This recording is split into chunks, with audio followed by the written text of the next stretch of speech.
আজকে সকালে ঘেমে আসার একটাই কারণ, নতুন সেই ইমোটটা চলে এসেছে, যার বাই করার জন্য আমি এতদিন ধরে অপেক্ষা করছি। জানি কারিনা এভাবে দিবে না, তাই জন্য শুধু ড্রেসআপটা চেঞ্জ করছি। ড্রেসআপ চেঞ্জ করার কারণ হলো যাতে কারিনা তাড়াতাড়ি ইমোটটা দিয়ে দেয়। 200 বাই ডায়মন্ডে ইমোটে স্পিন মারবো। তোমরা আগে থেকে বলে দাও কত ডায়মন্ড লাগবে ইমোটটা বের করতে। এখন দুটো জিনিস স্কিপ করে নিলাম।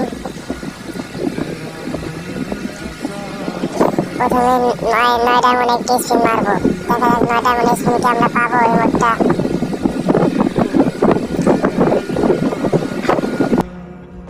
অল্পের জন্য ইমোটটা পেলাম না। এখন 19 ডায়মন্ড স্পিন মারার আগে গোল্ড রয়্যালে কয়েকটি স্পিন মেরে আসে, যাতে গারিনা তাড়াতাড়ি ইমোটটা দিয়ে দেয়।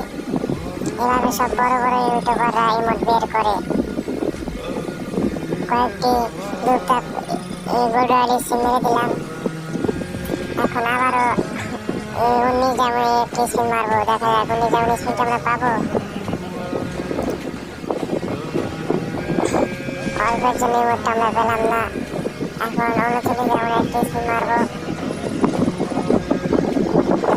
এখন আমরা 39 ডায়মন্ড একটি স্পিন মারলাম।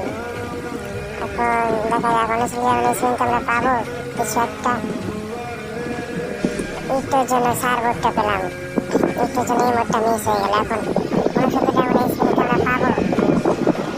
ও ভাই, পেয়ে গেলাম ইমোটটা।